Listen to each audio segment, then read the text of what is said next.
ये जो शख्स देख रहे हैं ना, शिंजो आबे, जापान के प्राइम मिनिस्टर थे कभी। ये बहुत दूर तक का सोच लेते थे और इतना दूर तक का कि दशकों बाद क्या होने वाला है ये इनको पता रहता था। और इन्होंने यही सोचकर क्वाड बनाया।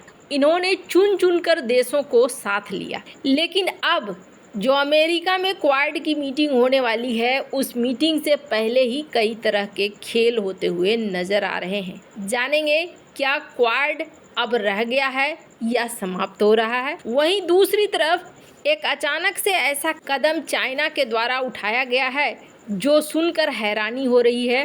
चाइना ने पीएम मोदी की तारीफ करी और तारीफ करते हुए ये क्यों कहा कि सब कुछ बदल डाला। जानेंगे चाइना का ऐतिहासिक स्टेटमेंट क्यों आया है। चाइना ने ये भी कहा कि हम दुश्मन नहीं हैं। जियोपॉलिटिक्स में बहुत कुछ बदल रहा है। हमेशा की तरह CIS न्यूज़ नेटवर्क के इस एपिसोड में जानने को मिलेगा बहुत कुछ। आइए जानते हैं इन खबरों को विस्तार से। साल 2004, शिंजो आबे इन्होंने कहा कि चलो एक ग्रुप बनाते हैं और इस ग्रुप में जापान, भारत, अमेरिका और ऑस्ट्रेलिया रहेगा। इस ग्रुप का काम क्या होगा? ये ग्रुप रिलीफ और रेस्क्यू ऑपरेशंस में साथ आएगी इस रीजन में। हालांकि इस ग्रुप के मायने ये लगाए गए कि एक दूसरे की मदद करने के लिए अगर कुछ ऐसा हो जाता है, तूफान, सुनामी वगैरह आ जाता है, तो ये ग्रुप मदद करेगा। जापान में सुनामी वगैरह भी खूब आते थे, तटीय क्षेत्र था ये।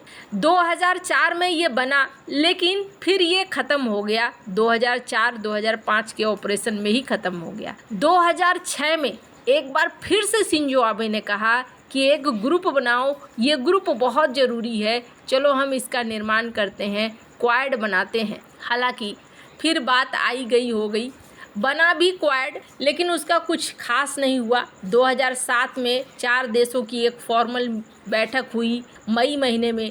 फिर सितंबर महीने में मालाबार मिलिट्री एक्सरसाइज हुई। 2007 में शिंजो आबे जापानीज पीएम पद से हट गए और उसके बाद धीरे धीरे ऑस्ट्रेलिया ने भी कदम पीछे कर लिए और फिर मामला ख़त्म हो गया। 2008 के बाद क्वाड ख़त्म हो गया। लेकिन क्वाड को लेकर शिंजो आबे बहुत आक्रामक थे और शिंजो आबे ने फिर से क्वाड बनाया और इस बार उनको एक ज़बरदस्त साथ मिला और वो साथ मिला भारत का। इस वक्त भारत में थे पीएम मोदी। क्वाड 2017 में एक्टिव होने लगा।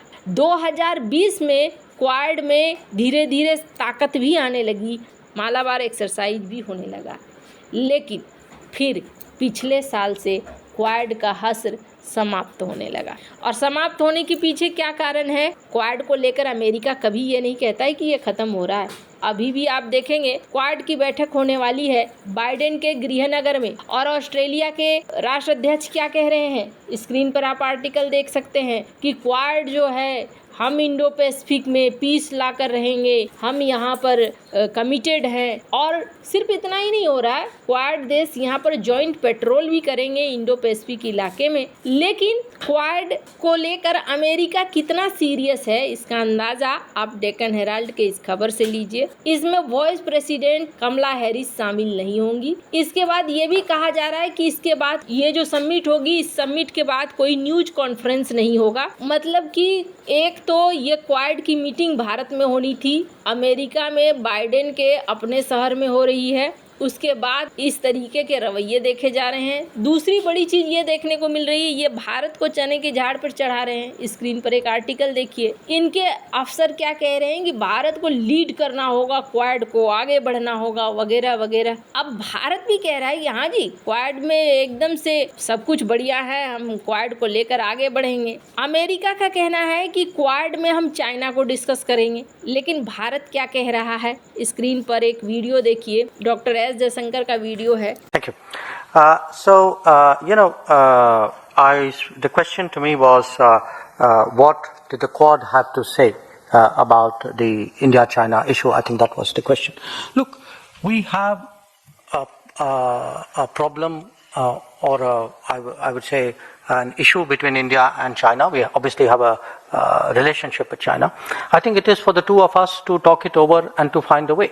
Now, obviously, other countries in the world would have an interest in the matter because we are two big countries, and what the state of our relationship has an impact on the rest of the world.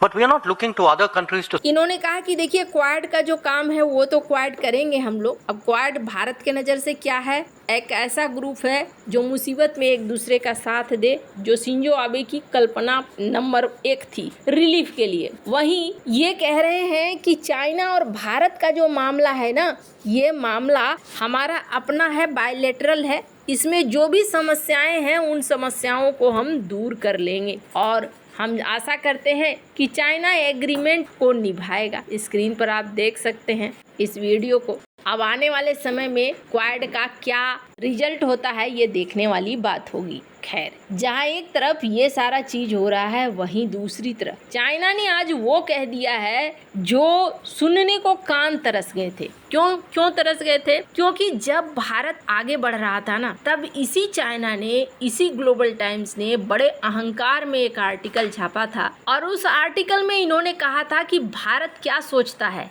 Bharat ये सोचता है कि हमारी बराबरी कर लेगा। अगर भारत ये सोच रहा है तो भारत बहुत बड़ी गलतफहमी में जी रहा है। हालांकि मैं बार बार कहती हूँ, समय बड़ा बलवान और काल बड़ो शिकारी। जिस समय ग्लोबल टाइम्स ने उस तरह का आर्टिकल छापा था, वो वक्त ऐसा था जब दुनिया के ग्लोबल सप्लाई चेन में सिर्फ एक देश का राज था और वो था चाइना। पर आज की स्थिति बदल गई है। स्क्रीन पर एक आर्टिकल देखिए। ग्लोबल इकोनॉमी में चाइना की स्थिति खराब होती जा रही है, डिफ्लेशन का शिकार होता जा रहा है। अब चाइना ने एक बयान दिया है, मैं चाहती हूँ कि ये बयान आप जरूर सुने। Since 1990s, India has actively promoted economic and social reforms.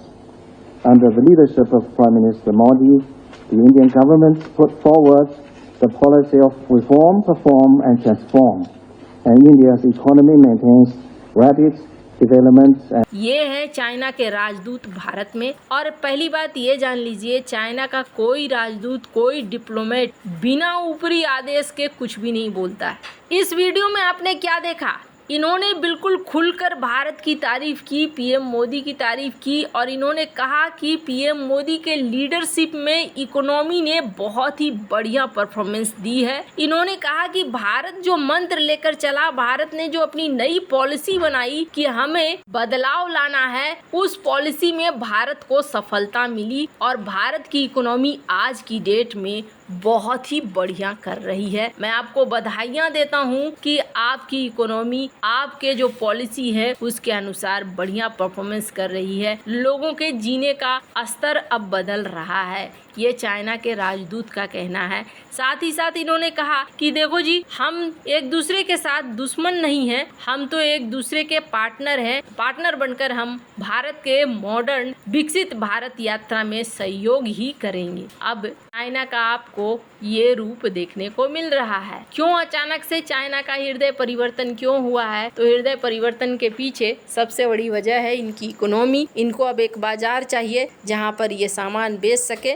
Bharat से बड़ा बाजार कोई भी नहीं है इस वक्त और ऐसे में ये मौका गंवाना नहीं चाह रहे हैं। वैसे आपको क्या लग रहा है? इन सब मामले में आपकी क्या राय है? कमेंट कर जरूर बताएं। जल्द मिलते हैं अगले वीडियो में नई खबर के साथ।